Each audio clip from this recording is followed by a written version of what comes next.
गंदो से डडकई तक 10 kilometre road PMGSY के तहत बनना था।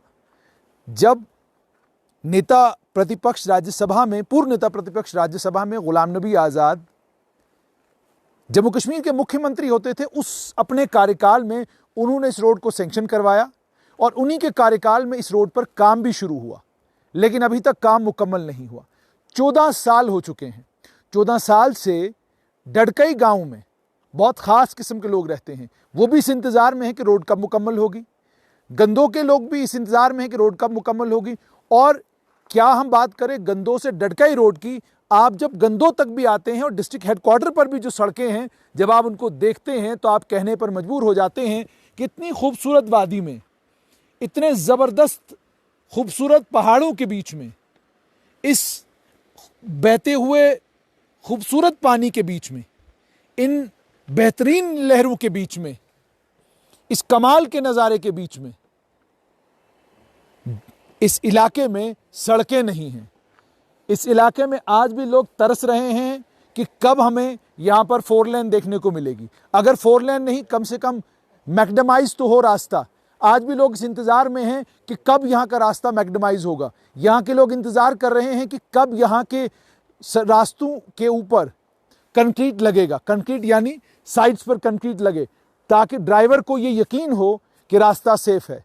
सिंगल लेन रोड होने के साथ साथ में आप देख सकते हैं कि अगर किसी जगह ये रास्ता टूट जाए तो टूटने के बाद ये रास्ता कितनी देर लगाता है बनने में, उसका अंदाज़ा आपको इस बात से लग सकता है। ये सामने आप रास्ते की शक्ल देखिए। ये रास्ता डडकई गांव की तरफ जाता है। डडकई गांव में भी बहुत सारी परेशानियां, बहुत सारी दिक्कतें हैं।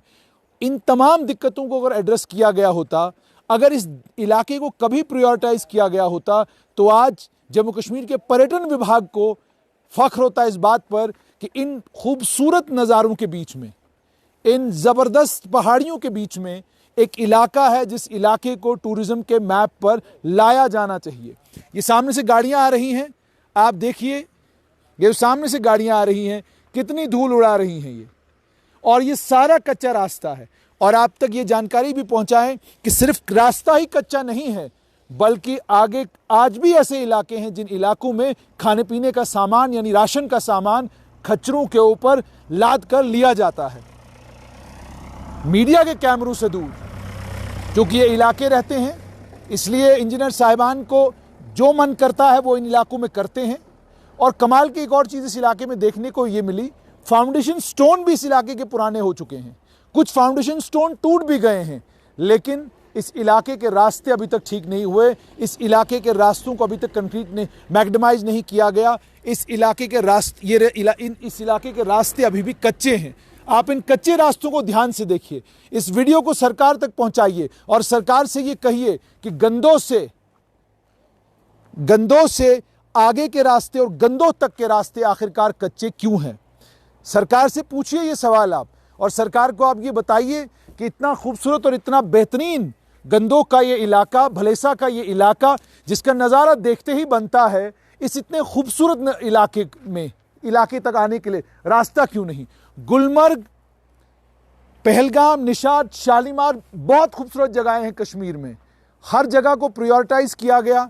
प्रायोरिटाइज इतने ज़बरदस्त तरीके से किया गया कि वहाँ तक जाने के लिए, हर इलाके में पहुँचने के लिए आपके पास सड़क है। लेकिन इस इलाके की सड़कें आज भी कच्ची हैं। और ये वो इलाका है जिस इलाके में पूर्व नेता प्रतिपक्ष, पूर्व मुख्यमंत्री और कांग्रेस के सबसे कद्दावर नेता, और वो नेता जिस नेता की प्रशंसा प्रधानमंत्री नरेंद्र मोदी ने राज्यसभा के अंदर अपने अभिभाषण में की। इतने खूबसूरत इलाके की इस खूबसूरती को देखिए। और आप सभी से गुजारिश कि आप इस इलाके में आइए, इस इलाके की सड़कें देखिए, इस इलाके में बिजली पानी का निज़ाम देखिए, इस इलाके में स्कूल देखिए, इस इलाके में हेल्थ केयर इंफ्रास्ट्रक्चर देखिए। और उसके बाद सरकार से ये पूछिए, सरकार जी शहर से बाहर अब कब आएंगे, कब आप शहर से बाहर आकर मालूम करने की कोशिश करेंगे कि शहर से बाहर लोग अपनी ज़िंदगी कैसे गुजार रहे हैं, कितनी परेशानियां लोगों को आ रही हैं। तो गंदो के इस इलाके में मैं आपको इसलिए लेकर आया ताकि यहाँ के रास्ते आपको दिखा सकूं, यहाँ की कहानियाँ आप तक पहुँचें, आपको मालूम पड़े कि इन इलाकों को डेवलपमेंट के उस बड़े मैप पर प्रायोरिटाइज करने की ज़रूरत है। वक्त जो बीत गया उसे अब वापस लाया नहीं जा सकता, लेकिन जो वक्त हमारे पास है उस वक्त में हम ये इंश्योर कर सकते हैं कि ये इन इलाकों में रोड इंफ्रास्ट्रक्चर ठीक हो, बिजली पानी का निज़ाम बहुत बेहतरीन हो, ये इलाके भी टूरिज़्म के मैप पर आएँ, और सिर्फ टूरिज़्म के मैप पर ही ना आए बल्कि इन इलाकों में भी टूरिस्ट उसी तरीके से दौड़ता भागता आए जैसे टूरिस्ट गुलमर्ग में, जैसे टूरिस्ट कश्मीर घाटी के अलग अलग इलाकों में आता है। बिल्कुल प्रदीप कोतवाल आर्य कह रहे हैं कि मेरी रोड गंदों से चुवारी की रोड है, इस रोड की सूरत हाल भी बड़ी खस्ता है। अगर गंदो हेडक्वार्टर पे रोड का खस्ता हाल है, अगर हेडक्वार्टर से थोड़ा सा आगे ये जो रास्ता आगे की तरफ जाता है, डडकई की तरफ जाता है, इस रोड का ये हाल है। अगर ब्रिजों के साथ लगे हुए फाउंडेशन स्टोन पुराने हो चुके हैं, टूट चुके हैं, और नेताजी उन फाउंडेशन स्टोनों को भी ठीक नहीं करा रहे, तो गंदों से दाएं बाएं जो दूर दराज के इलाके हैं वहाँ सड़कें ठीक होंगी, इसकी उम्मीद और तवक्का करना बहुत गलत बात है।